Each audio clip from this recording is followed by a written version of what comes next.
Today we have with us all of our principals in the district. I'm going to present on the school information. As you said, you already have the reports. I'm very proud of the leadership in this room and what we're doing for kids and what we did last year for kids. So I think you'll be very pleased with the reports today. And we will start with the district report and our DAC, Ms. Assistant Superintendent Martha Seddon.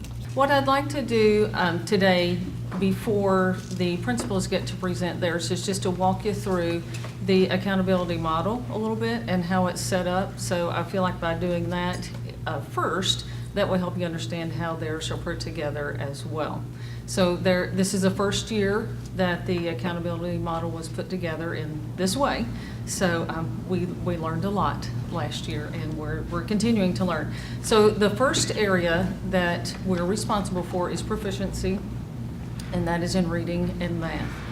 And again, we're proud to say that we do really well when it comes to proficiency. And you can see by the scores in elementary, middle, and high, we score in the top 15, 20, and 25% of the state in reading and math, and that is the categories for proficiency.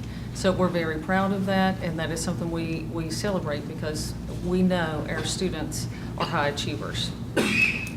On the flip side of that, though, we also know that we have room for growth in proficiency, and you'll see that a trend as we go through each of the slides, in that we have areas where we know we need to improve, and the first one being students with disabilities. And so we'll talk about that, some of the things that we're doing a little bit later, but we did score lower with students and disabilities across the board, all levels in math. So we know we need to work on that. A second area for the new accountability system is separate academic indicator, which you may ask yourself, why do these have to be separate? And that is because of the new federal requirements of ESSA. We have to report to the federal level reading and math, so they took that out. The other categories that we're tested in is science, social studies, and writing. So they put that together with a very clever name of other. But we're still responsible for these academic areas as well. And once again, you'll see that we are, for the most part, very high achieving in science, social studies, and on-demand writing. Our on-demand scores really improved this year at all levels. We had a systemic approach and focus to get those scores up to where we knew they should be, and so we're very proud of that. And we're continuing to work on that as well, because as you see, students with disabilities again seem to score lower in those areas. But that's across the board too. That is across the board. School districts. Yes, yes. We're not alone. However, Kenton County is not alone, but the data does show that we are below the state in some areas, and we know we can do better. Our students deserve better, and that's what we're going to be focused on providing for them. So particularly in the areas where we're below the state. The third category that we're responsible for this year was growth. And the growth is only for elementary and middle. The high schools do not have a growth score. And what they did was took each student, how they scored in the past, and took their present score and then predicted how they would score in the future. And you got points for that. Or if you didn't grow, you could lose points. So you could be in the negatives. And it was definitely a different way of looking at growth for sure, because they were going student by student and giving points. We actually did pretty well when it comes to comparing ourselves to the state with elementary and middle for growth. And we're proud of that, yet still definitely we're not pleased. And next year, the calculation for growth is going to be different. They've already decided that some of their metrics and measures did not quite make sense. So we won't be able to compare these scores for growth from this year into next year, because that's going to be changed. But otherwise, as a district, we did really well. In the top quarter of the state. Some schools, though, unfortunately, were in the bottom 50% individually, but collectively, we did really well. The next area is GAP, and GAP is something we have been familiar with for years. And once again, we have a lot of areas to grow in GAP, but we did have some glimmers of promise with our EL students this year. We were very pleased that overall they scored higher than many other schools in the state. And then our special ed students also did a little better than the state in on-demand writing. So we do have some areas that are achieving a little better at the disability level, but we know we have, and the EL level, but we know we have a lot of room to grow there. And again, we'll talk about those in a little bit. The other area that we're responsible for is transition ready, and that is for the high schools only this year. Middle and elementary will eventually come into the accountability piece for that. They have to be college or career ready.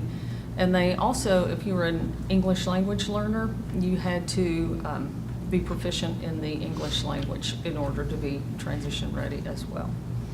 So this year, we were again above the state, not by much, not by much.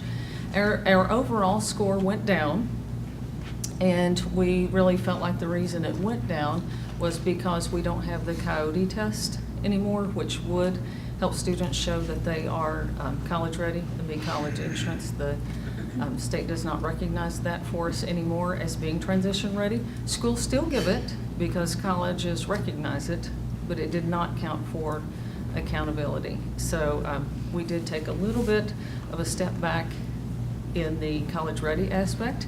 However, we're very happy to report that we went from 3.5% to 22% career ready this year.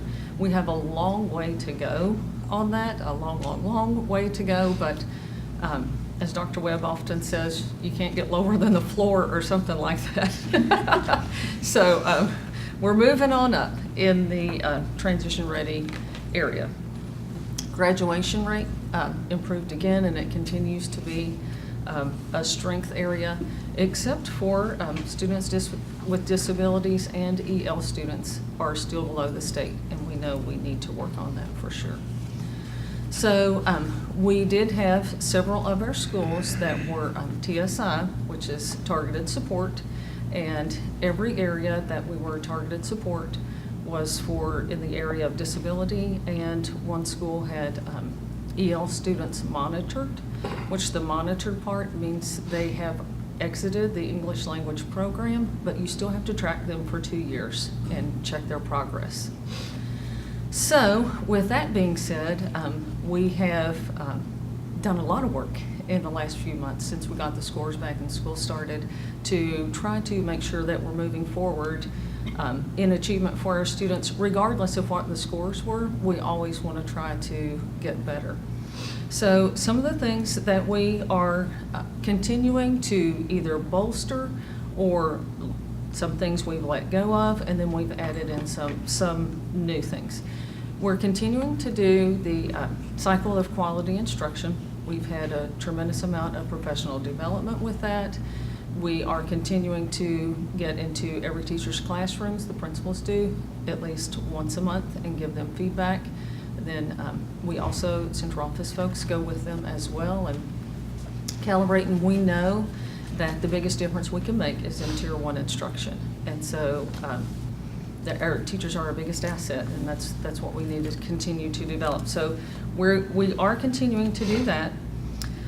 We also have developed a multi-tiered system of support, and I probably have the S's backwards, but basically what that is a systematic process for us to recognize and identify any student that needs additional help, intervention. It could be academic, it could be emotional, it could be behavioral, whatever it is. Teachers can refer students, principals can refer students, even parents can ask for help, and then we would get them along the intervention trail. Somehow it's brought to the administrator's attention. And then from there, we go ahead and see what kind of interventions they might need, and then regularly track that and have regular meetings for how is it going. We collect data and try to make sure that whatever instruction we're providing is matching what they need at the time. They could, the support could work very well, and they might not need it anymore after a certain amount of time, and they may go out of the system, or what we're doing, they may need even more than that, and they would go up a tier. So we have tier 1, which is for everyone, then tier 2, where we provide the first level of support, and then tier 3 would be a more severe need. And so that's our system of putting all of that together so no child gets lost or left out that might need an intervention. So that's one of the first things that we've trained on all summer and throughout the school year.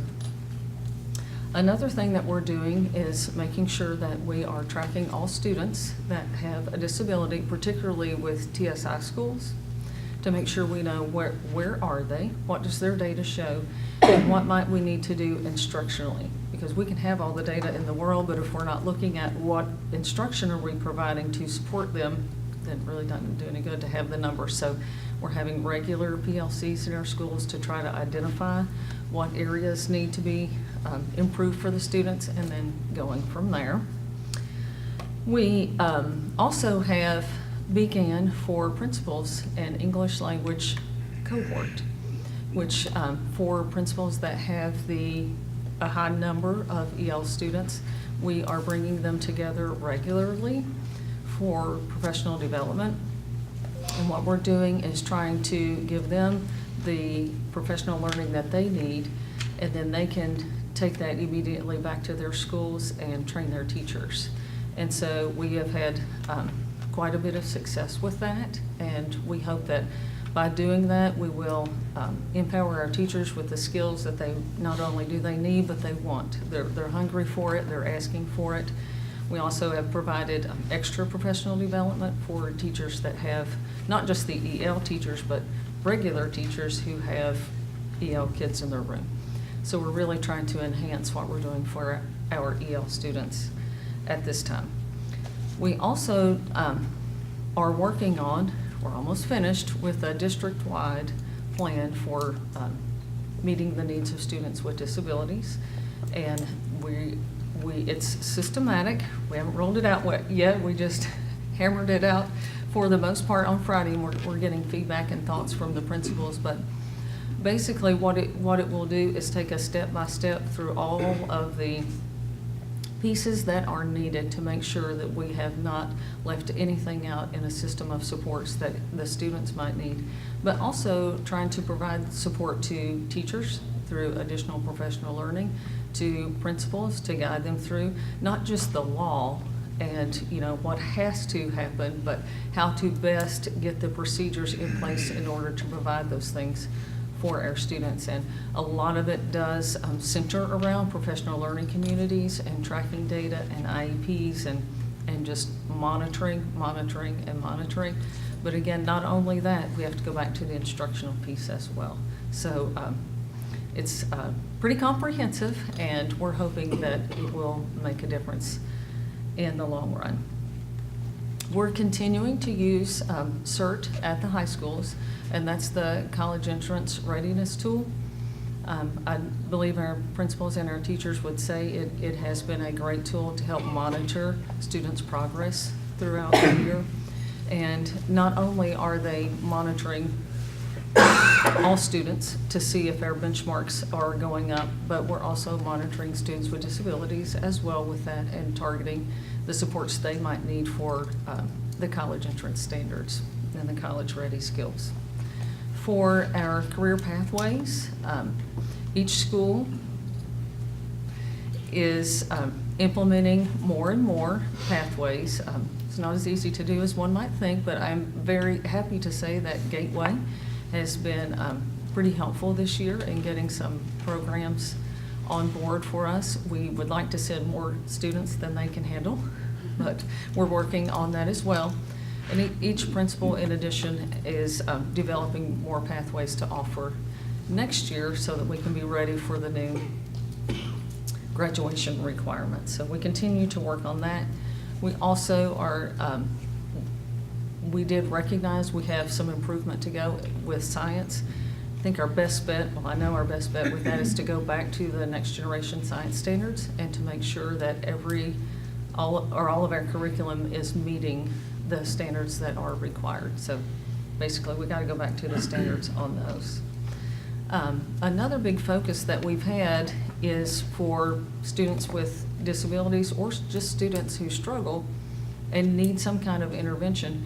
In the past, they have not necessarily had a core class plus the intervention. We have traditionally just had them in the intervention. And this year across the district, we have made sure that they are getting their core, say English class, plus Read 180, or their core class plus something else, so that they are getting access to a rigorous curriculum, which we should be providing for them. They should have access to the standards that are rigorous and a chance to learn just like everyone else.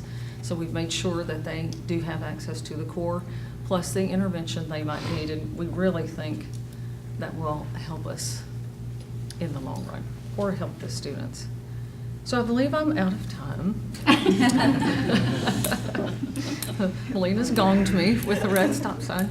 So, do you have any questions? I thought it was pretty self-explanatory, and I love the way you're doing this year. Sorry. I was Okay. reading all of mine in the car over a couple days, so I printed it all out. Just so you know, that's why I'm looking through it here.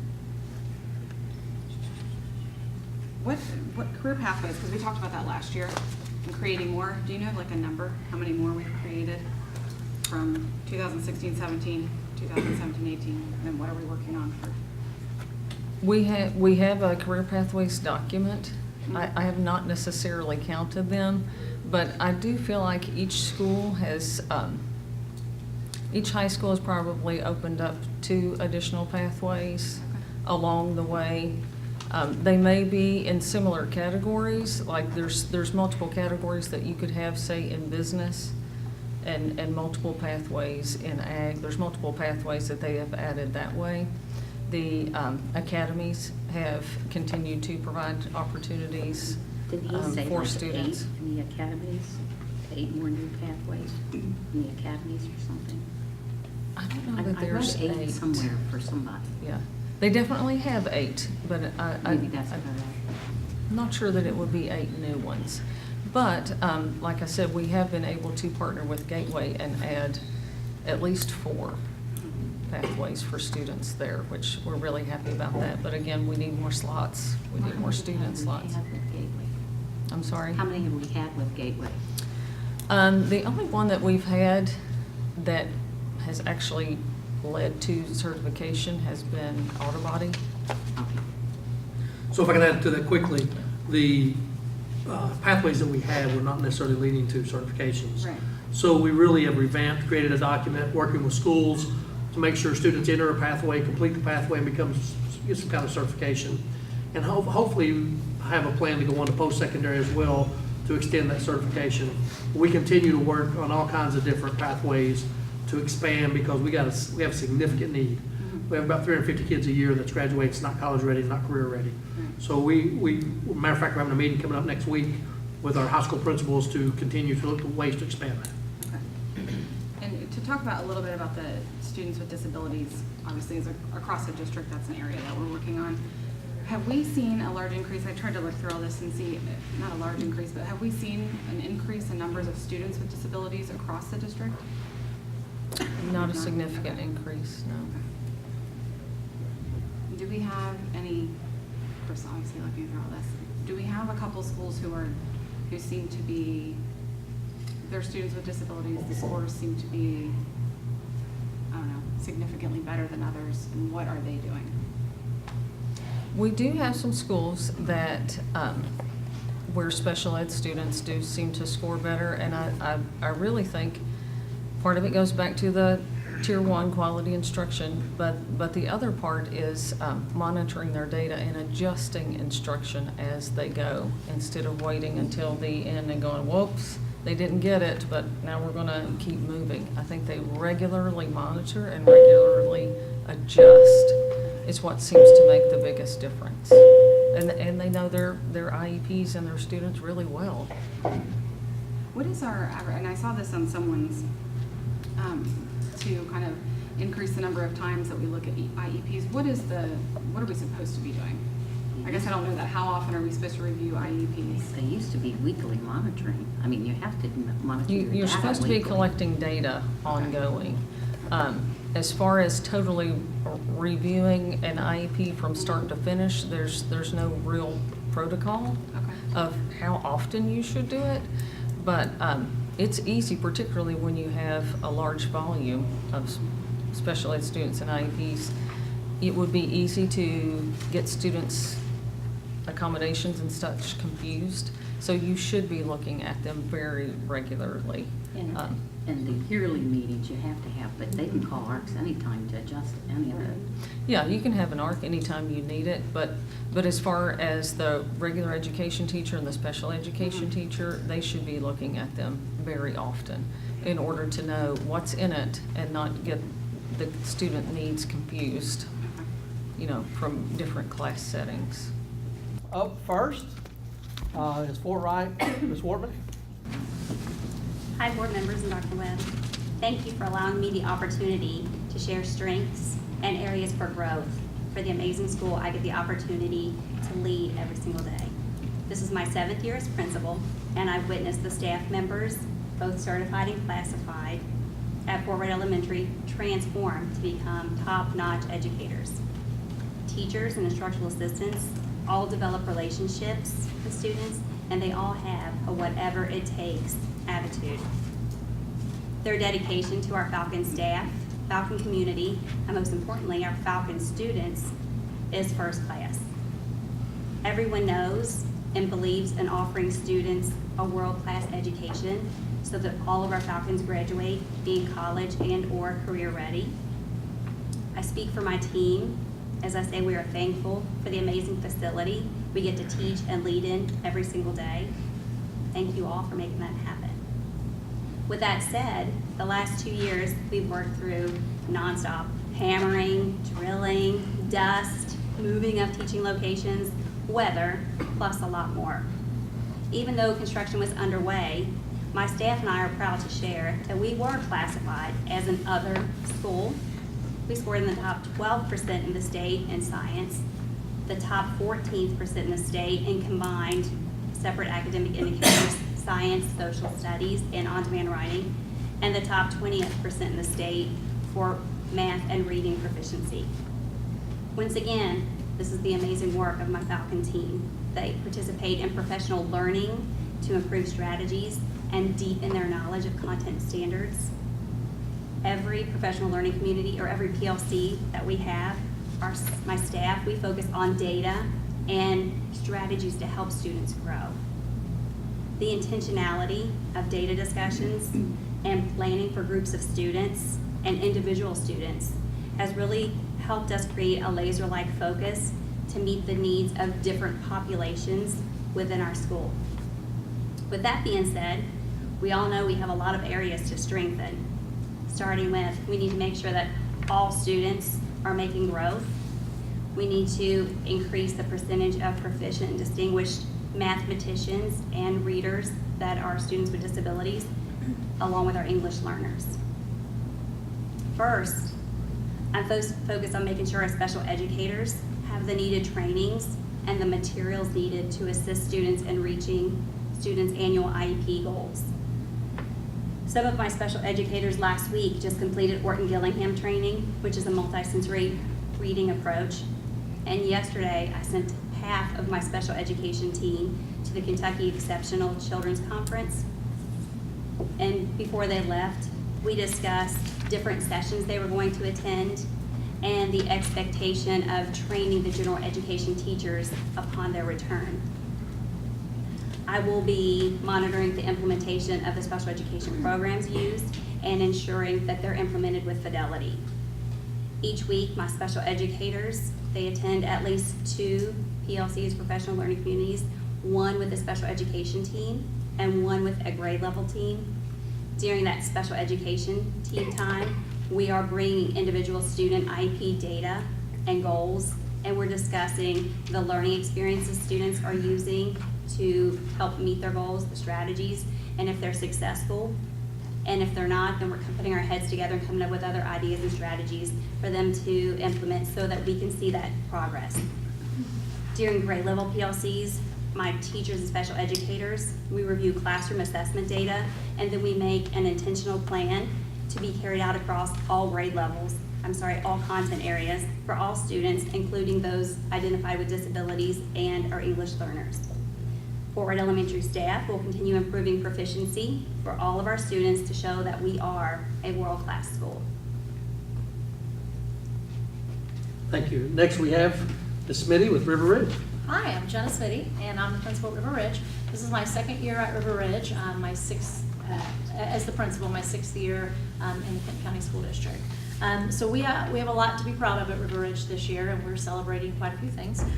Starting with the fact that we scored above the state average in all tested areas, and we ranked in the top 21% of schools. I shared that information or that stat at a SPDM meeting last month, and a parent said, top 21, really? You couldn't be top 20? You couldn't just shave off that 1%? So yes, we struggle with that, but it is what it is.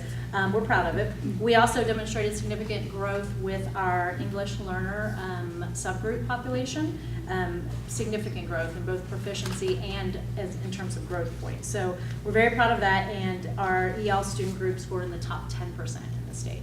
So that was that didn't happen by accident. We placed a lot of focus on our EL students last year, and we're seeing the payoffs. Our school scored in the top 13% for growth in the state, and then, as you heard, in the top 7% for science. So we're definitely proud of all of those accomplishments, and we're celebrating those things. Areas for growth, we, as you've heard already, and you will, I'm sure, continue to hear, that we are going to need to be placing more focus on our students with disabilities. Our data for our students with disabilities and overall achievement, growth, separate academic indicator, all of it was far from where it should be, quite frankly. So we're going to do quite a few things. We have quite a few things in the works for addressing our students with disabilities. In addition to that, in terms of areas for growth, our writing proficiency is still somewhat abysmal, if I'm being frank. And I remember distinctly talking to you all at the board report last year about our writing scores, and I don't remember who asked the question, but somebody said, what do you want to tell us next year at the board report? And I said, I really want to tell you next year that our writing scores improved. So I'm here today to tell you that they did not improve, unfortunately. And so I'm owning that, and we have a lot of things in place going forward to address that. So those are our two main areas for growth. So what are we doing to address those areas? We have weekly PLCs with our teachers that are, with our general education teachers that our special ed teachers also attend. However, we are adding an additional PLC, I think kind of like what Tina said, with just our special education team to look at student data, closely monitor student progress, and not just look at the data, but make instructional decisions on what do we need to do differently for our kids when they're not making adequate progress. But in addition to that, we have to shift our focus, or we have to place more focus on the conversation in our general education PLCs also, because this isn't just a special education issue. It goes, as Martha said, it goes all the way back to our Tier 1 instruction and what is happening in our classrooms every day. And that is a conversation that we have started to have with teachers, and we certainly need to be more intentional about that, because what we have shown is that where we place our focus, we will make growth. So with our EL students, we had a lot of conversations last year in our PLCs about what we're doing specifically for this group of kids, and we made a lot of progress and they grew. And so we're going to place that same focus this year on our students with disabilities. Finally, to address our writing needs, we are in the middle of adopting a new writing policy. We are creating a school-wide writing plan that outlines very specific expectations for writing at every grade level for our teachers and our students. We are we're going to do some calibrating of scoring. We need to calibrate where we are in terms of what what indicates quality writing and what that looks like in every classroom, because what we have found is that we're sort of all over the place. I think that I would say to you that one reason I don't think that we made as much progress with this last year is because we spent a lot of time really trying to diagnose what is the problem. So if you have a problem, you have to, if you're going to spend a lot of time, trying to solve it, you are going to be wasting a lot of time if you don't thoroughly investigate what is the root of the problem. So we've spent a lot of time doing that, and calibrated scoring is one thing that we need to come together as with the staff. We've also increased the amount of writing instructional time that we have in our master schedule this year, and we started that from day one, and so that is certainly something that I hope will help. Am I out of time? Okay. I was going to keep talking, but I Next we have Taylor Mill, Miss Stacy. Hello, I'm Melody Stacy, principal at Taylor Mill. This is my third year being in Kenton County and principal there. So first of all, thank you for this opportunity to report our progress and share our Taylor Mill story. We continue to appreciate the support that you all provide us as a school board. For an overall summary of our 17-18K prep scores, while many of our categories declined, we do have strengths to celebrate, including an increase of the percentage of proficient and distinguished in math from 2017 to 18, which also included an increase in the proficiency of students with disabilities in math as far as the percentage of proficient and distinguished. We are above the state average for all proficiency and math proficiency, and our growth score put us at the 61st percentile in the state. We do have clear and important work that we have begun to focus on in the overall areas of reading proficiency, proficiency in all three separate academic indicators, including science, social studies, and writing, and the proficiency of our students with disabilities in all areas. Having worked on putting basic structures in place the last 2 years in a school that didn't have many, we started an RTI or MTSS structure last year that ensured that all of our students needing extra support were receiving interventions in addition to core instruction. We also did work around our PLCs or professional learning communities that included job-embedded professional development around strong Tier 1 instruction and data analysis. What we did not have in place was a complete assessment system to help inform these interventions. So our 17-18K prep data only confirms the work that we set out to focus on at the end of last year, which includes bi-weekly common formative assessments that are directly tied to our standards, and a Tier 1 or core instruction focus around increasing the rigor of our student products. As part of our PLC structure this year, we are refining our understanding of the standards, analyzing student products, reflecting on weekly formative assessments, and drilling down to every level including those students with disabilities, to drive next steps in instruction and calibrate our expectations. We continue to build upon our work within the MTSS structure, along with utilizing district supports. Already this year, we've invited the district consultant team to do 2 school-wide walkthrough visits. After the second visit, which was just last week, the team was able to share with us the growth they are seeing in the level of instruction as measured by the quality instructional cycle. And this has helped really detail and focus in on our next steps. This feedback does closely align with the resulting evidence from our administrative walkthroughs as well. As for celebrations, I would add that we have a strong culture that includes a positive social emotional component and commitment to creating a school that exemplifies both love and high expectations. We are a Year 2 certified Energy Best school and have incorporated the Choose Love curriculum to develop school-wide morning meetings and help grow our students as positive leaders. We have feedback from school-wide student voice and teacher voice surveys and parent feedback that all confirm our positive school culture. We have a strong sense of community at Taylor Mill and continue to develop our teachers as leaders, both within our building and beyond. And we are a united team with a shared purpose, and we have a strong sense of urgency around our goals and work. And we're excited to see how our work unfolds this year. Next, we have from Cawood, Ms. Bach. Thank you, board members, for allowing me this opportunity today. This is my first year as principal. It is my 7th year at Cawood and my 17th year in the Kenton County School District.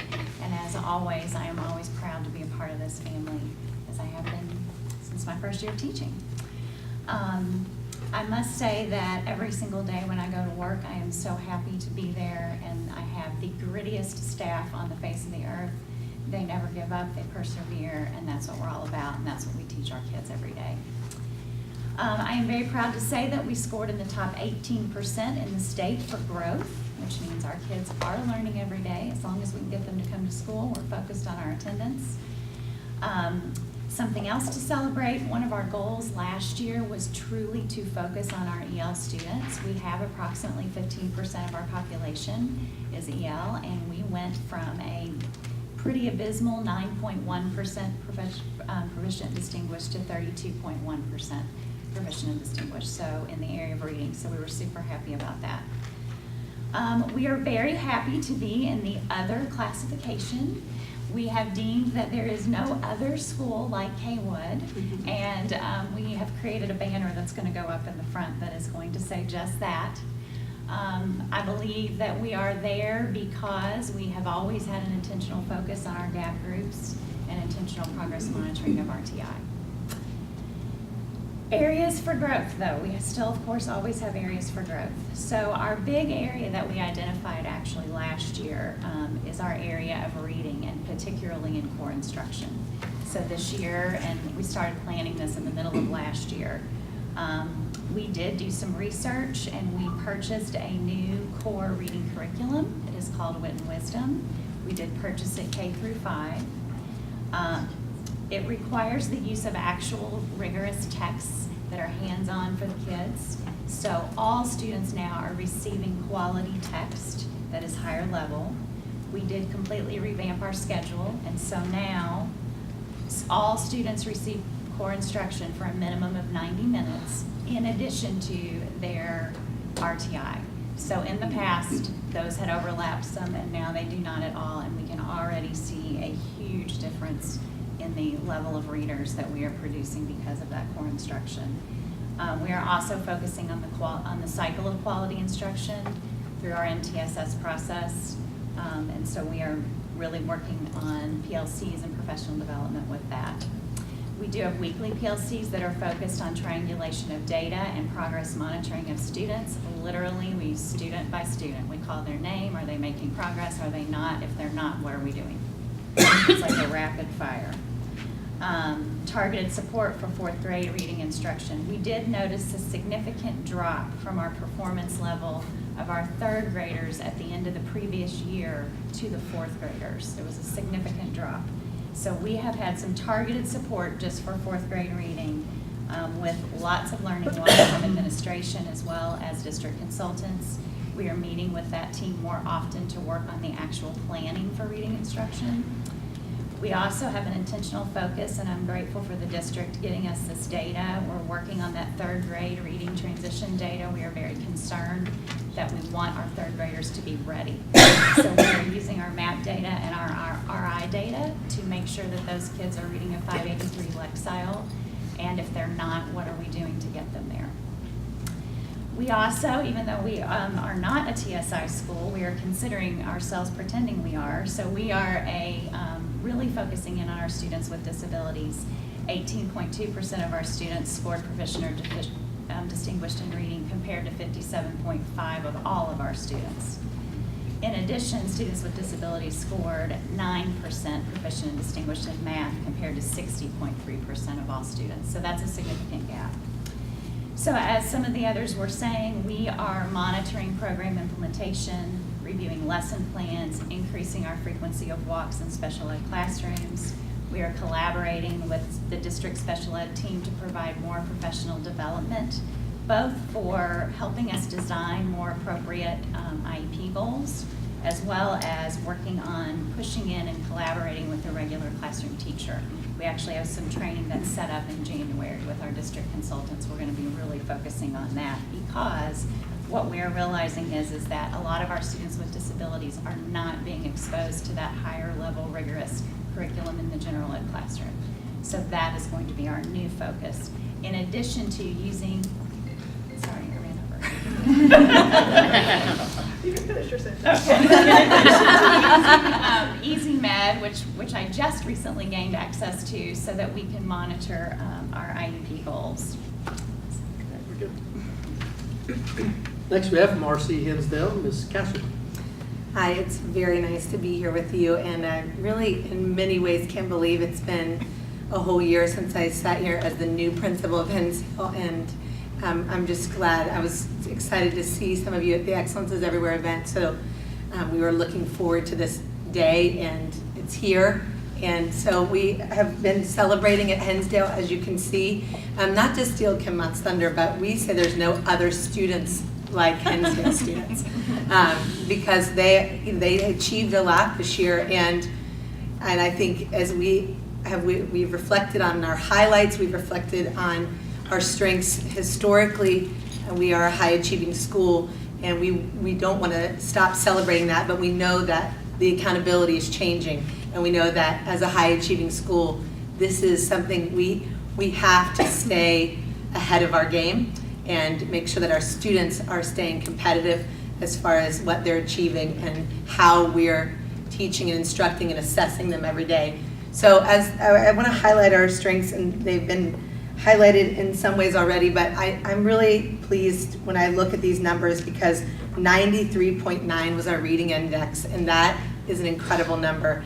And that tells us that our students are reading on grade level. And as we look at those proficient and distinguished numbers in reading, we have those highlights as well. I was really proud of our on-demand scores as a former high school English teacher. You can imagine what it's like to come into a building of elementary writers and really try to encourage. Elementary teachers have sometimes a phobia or hesitancy about writing because there's not a lot of preparation for writing instruction in the college level for elementary teachers, so they come with what they know, and it's about schools building that knowledge and really working. So as we celebrate our on-demand scores this year, we're not going to stop with this achievement, but I'm really pleased. Some of our gap populations outscored our all-student populations in our on-demand writing, and that's a testament to teachers working hard with students and really taking that writing instruction to the highest level possible. We integrate that writing instruction, and we continue to do, just like some schools have mentioned, we're looking at our writing curriculum and our policies towards that and really trying to fine-tune that so that we can continue to achieve high. Our science scores were a celebration this year, and we were excited about the high marks that we achieved in science, and that really is a testament to teachers working together in PLCs and really looking at those standards and looking at those through course tasks, and they did a lot of work with that, and I'm really proud of that. Our areas of growth. Hinsdale is not without areas of growth, and what we're finding is our biggest concern right now is that our math proficiency is not at the same rate or nearly equal rate of our reading proficiency. And we're achieving in math, but we're not achieving to the rate that we would like to. Specifically, it was interesting as we looked at our numbers, just the disparity even by grade level and how high the grade levels are achieving, some of the all student groups are achieving, and then looking at the gap groups. We have work to do, and we know the accountability is changing, so we want to be ready for that. So this year in PLCs, we are targeting assessments in math and looking at how we're assessing students, what those results tell us to inform instruction, and we do the same thing with our quality instruction walks. And as we look at what's happening in the classroom, we want to be assessing students informally as much as we formally assess them, because you can adjust instruction on the fly and start identifying areas of need instead of just waiting to that weekly PLC to look at that data. You can do it right in the classroom, and that's not necessarily a habit that we have formed in a solid way yet. So we're definitely wanting to increase what we do in the math curriculum, the math classroom. And so I would just, again, say thank you for your support. Thank you for just all that you do to make Hinsdale what it is. And we know that we are going to keep reaching higher, and we want to keep achieving higher. Thank you. Thank you. Next from Watts Tower, we have Mr. Procaccino. Hi, good afternoon, everybody. I always start my first thing I say is thank you for giving me a job. Ms. Collins always harasses me about that. She said, you say that every year, but no. Thank you. This is the 5th year I've been principal at White Tower Elementary, and I love going to work every day. It's a wonderful school, and I'm very fortunate that Ms. Cobb's here. We were together for 4 years, so all of this good news is definitely a reflection of her and some things to come at Ryland, I know. And so, again, thank you. Again, good luck to Ms. Cobb. She's a new principal at Ryland. I wish her all the best. We do have a great sports team at White Tower. Eric Hendricks is our counselor. Does a wonderful job with our social emotional learning, and just he's there for the right reasons. That's just the kids. We had a good year last year. We ended up top 6% in the state of Kentucky. As far as proficiency goes, I'm still not happy. Ms. Castleman got more papers than me, but I want to get all the papers. But you know, the good news is our reading index was in the 11th% in the state. Our math index was in the 5th% in the state. Our on-demand writing was in the 14% in the state.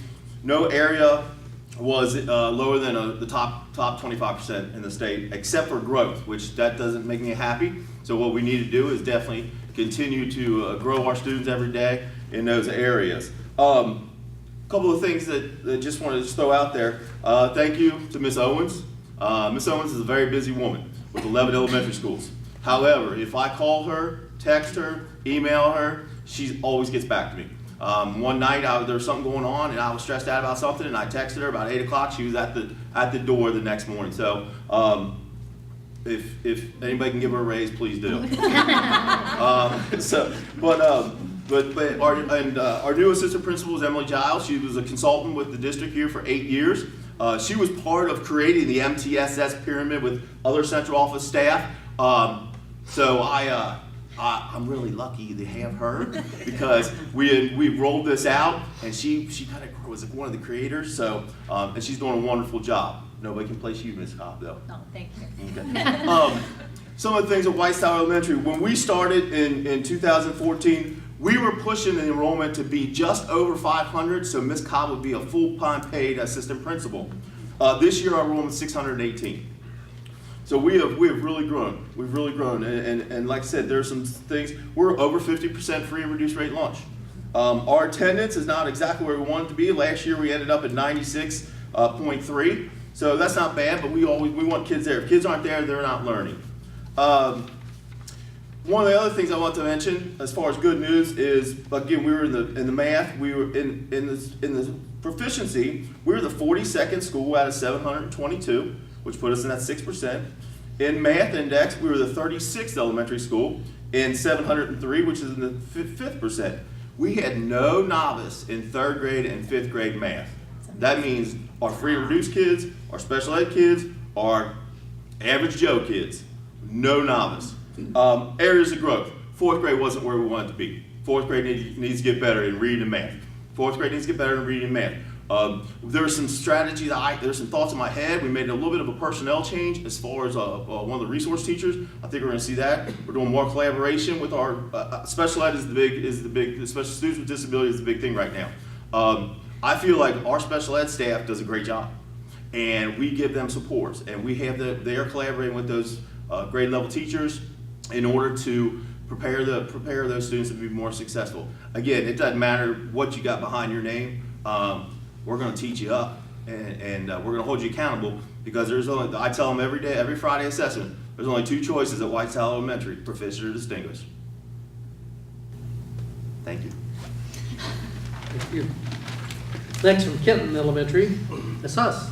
All right, good afternoon. I'm happy to be here today to represent Kenton Elementary School and all the fine learning that takes place each and every day. And I'm going to share with you our successes, areas for growth, and current instructional strategies that are being utilized that we believe make a big impact for our students. And just to give you some background information, some demographics, we're home each day to 608 preschool through 5th grade students. Our free reduced lunch population does continue to grow. Currently at this moment, we are at 41.2% receiving a free or reduced lunch rate.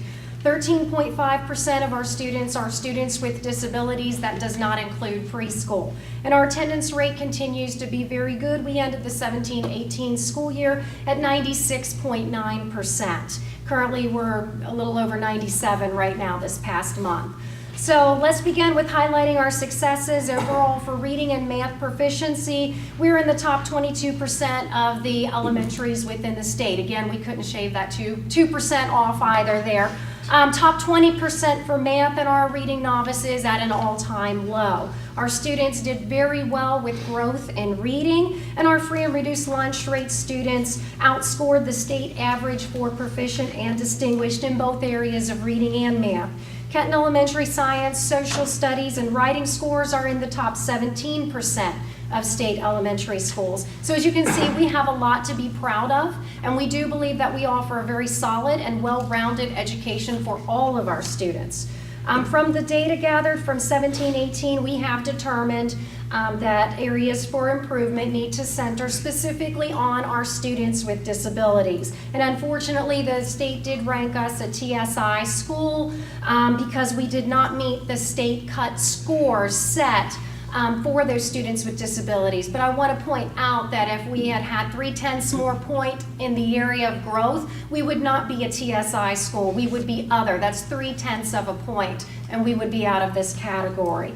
So our biggest concern, of course, is GAP, more specifically students with disabilities, and even more specifically, reading. So to show overall improvement, new initiatives we've embarked upon this school year is we do have all students receiving core reading, and they are only receiving Read 180 and System 44 as an RTI intervention. That is a change. We have consultants coming in almost daily in our building, really working with the pyramid, our multi-tiered system of support. And right now, we're just focusing on good quality Tier 1 instruction for all kids, but then also really looking at those students with disabilities within Tier 1 core and what's happening for them. What's the pacing? What's the rigor? Making sure they're not having their hands held too much, making sure their accommodations are in place, making sure that their goals are standards driven. Our biggest initiative to address the underperforming scores of students with disabilities is use of our Title I funds to support what I have called and named TSI days in our building. And so this past month, grade level teams, along with the special ed teacher for that team and a district consultant, are working together to create very targeted plans for students with disabilities. That includes the speech population as well. And they're pulling MAP reports to determine what standards did the child not meet in math and in reading. And then the team sits and works together and develops flashbacks targeted to those standards for that individual child, as well as targeted instruction. What instruction is going to take place for that child for that standard? They carve out time within the regular routine of the day, and then they have a mastery checklist for each child, for each standard. Then the work continues through PLC meetings where they bring the work samples in, and we take a look at those work samples to determine and date mastery. We will have a follow-up TSI day again where we bring subs in, bring those teams of teachers to recalibrate and reassess where we are with every single standard in reading and math for those students with disabilities. So even though we did not make the cut scores, we are more than a TSI school, I can assure you. The other data presented to you that you have seen shows that our organization has many fine things in place for all of our children, and we are providing our children one of the top educations in the state. So I hope that you'll visit our school so that you can see just how well the kids are performing and the level of their work. Thank you for your continued support, especially full-day kindergarten. That has been wonderful. And thank you for your support and helping us with our quest to move forward with student achievement. Thank you. Next, from Beech Grove, Mr. Jack. Thank you, Board. This is my third year at Beech Grove, and every year I'm honored to be able to speak to you on behalf of all of our faculty, staff, and our community. You know, it's a good place to be in Kenton County because our focus is on kids, and that's always been my 36-year career goal, is to focus on kids. So I think it's a great fit, and I appreciate your support. You know, as other schools have mentioned, Beech Grove is another school, but we don't have a banner yet, but ours would read, we're not just another school, we are an extra other school. And what I mean by that is the feeling that I get day one, even 3 years into it, is that outstanding staff that I have, that opportunity where we don't make excuses for kids at Beech Grove, and there are a lot of obstacles and hurdles for our kids to go and jump through, go over and jump through. But that is not how we approach learning at Beech Grove. So when I walk in my building, I'm proud. I'm proud like a proud papa. And some of the things I'm most proud of is we know how important attendance is, and we started several initiatives last year. And we wanted to make sure kids are at Beech Grove. And so if you look at some of the slides that I prepared, you'll notice that with the incentives, we went from month 1 last year to the end of the year, from August to May, with an increase of 40% of students attending the monthly incentives. We initiated the Golden Bell Award. We have monthly assemblies, and I think that is a big success for us getting kids into our classrooms. Also, our 4th graders, top 20% in the state in the area of science. Very proud of them. Again, we have such strong teachers in our 4th grade particularly. There's a team of 3 of them who are really energized by the opportunity to help kids excel in science, and especially in the STEM area. A lot of the data that you'll read from Beech Grove, we, being the other school, we didn't have enough of the percentages to go into some of the categories, but the one that I want to talk the most about is a comparison of our free and reduced. Beech Grove has about 70% free and reduced. And so when I look at all students and I look at free and reduced, I want to share just 2 successes. The percentage of our free and reduced has increased over the years. 64 my first year, 70 at the end of last year. But with that, our achievement score is increasing, and I think that's a huge success that I want to share. Also, when you think about our free and reduced students, they're performing within 10% of all of our students, and that's a celebration for us. I said before you last year and said, I want to be able to tell you that we've improved our math, and I'm happy to say that our effort in improving our math paid off because our scores in math have increased. Specifically, math free and reduced students in the distinguished mark almost doubled from last year or the year before. Our 5th grade proficiency in distinguished, 54 up to about 70. And our growth, again, about 80% of our 5th grade math students showed growth, meaning typical or higher in math. We have a small celebration in on-demand writing, and you'll get where I'm coming from in just a minute, in that our 5th grade math distinguished increased from 1.4% to 5.2%. And then our transition ready success, both reading and math, our students are scoring above the state averages. Moving on to the areas that I'd like to see us grow in. We are going to be working a lot in our grade 3 and grade 4 novice math students. We want to see growth in those areas. Only 44% had typical growth, and we can do better than that. And we are going to put a lot of effort into Beech Grove's writing. Over the years, Beech Grove has been really good in writing, and the last several years we have not been. And so I always say, you know, we put our focus in math and we achieve that, but we can't let reading, we can't let writing. And so that's what I'm going to be juggling is.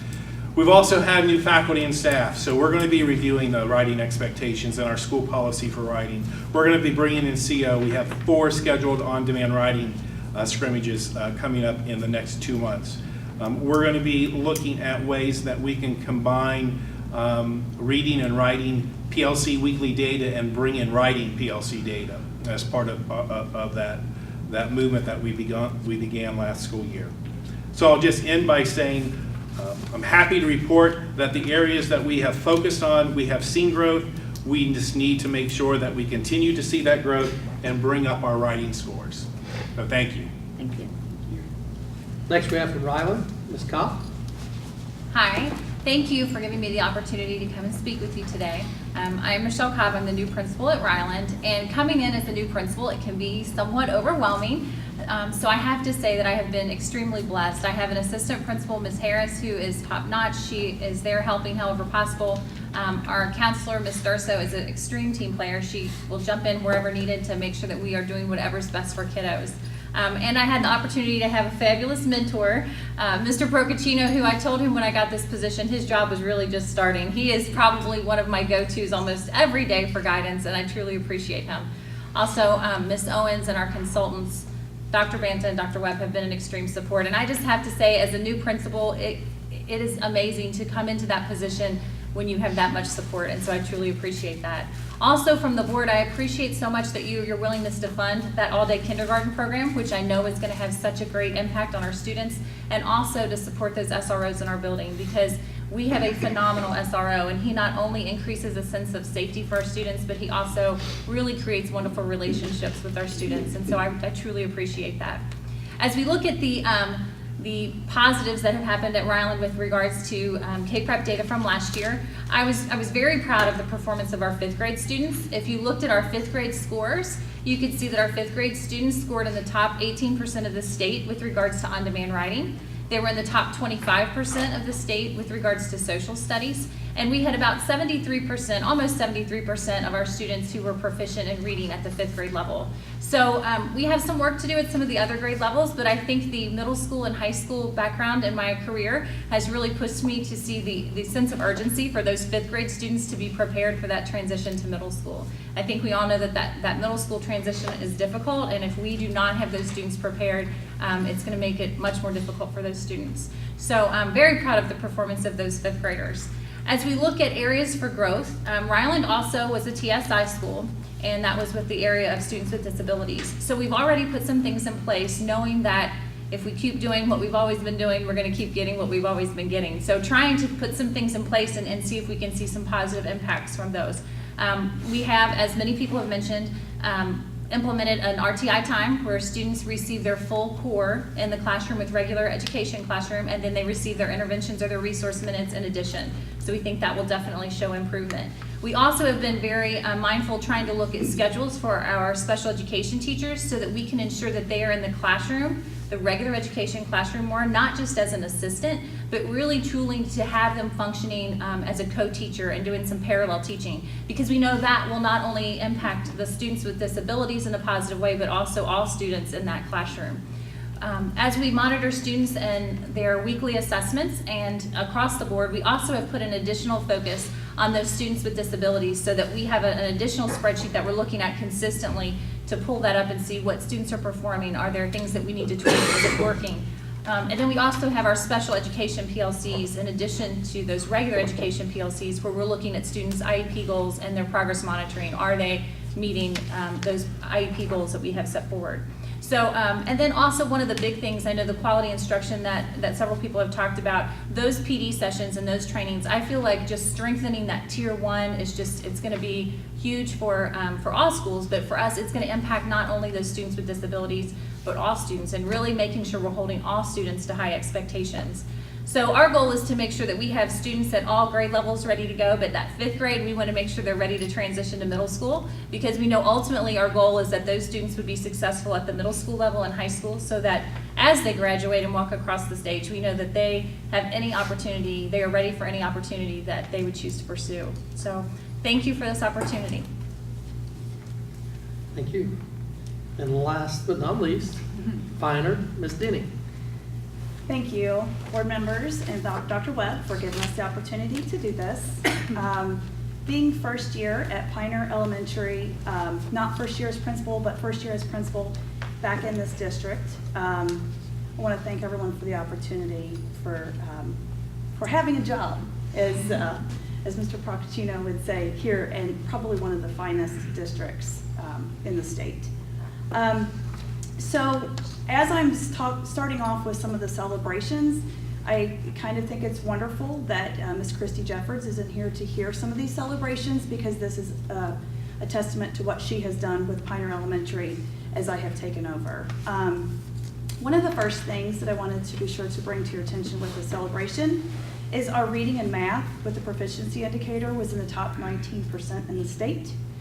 Not an easy feat, but that was due to a lot of consistency put in place with a reading program and a math program that would offer consistency with each grade level as the students progress, as well as the weekly assessments that were put in place last year with reading and math. I believe that has a lot to do with why the reading and math scores were just as strong as they were.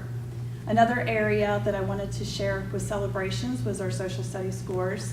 Again, top 19% in the state with our social studies, and that has remained very strong for several years. So wanted to bring those things to your attention. One of the things that I would like to talk about a little bit in our area of growth, again, we, like other schools along the state and the district, are TSI for special education students. We do have a lot that we're already putting in place to address some of those things.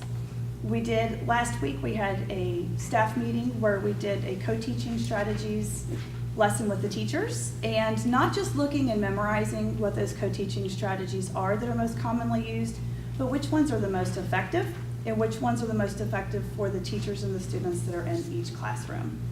So we've started off with that, and from that we're going to springboard into doing walks in the classrooms with an intent to look at the collaborative teachers and what they're doing with the regular classroom teachers, and strengthening our quality instruction cycle that's happening. You keep hearing us saying that, and it is a very solid system that has been put in place with the MTSS system here in Kenton County School District. We not only are doing walks with the school administration, but we're doing walks, and we have district support with that as well.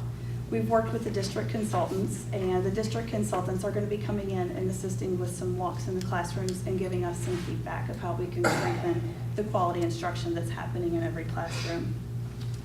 On top of that, we also wanted to be sure to monitor the what weekly assessments we are getting currently. We wanted to monitor weekly with our special education students so that at any given point we can be sure and articulate exactly how many students we feel like are proficient, distinguished, which particular students are struggling in the novice area, and what we can do, not wait, what we can do that next day of instruction to address that.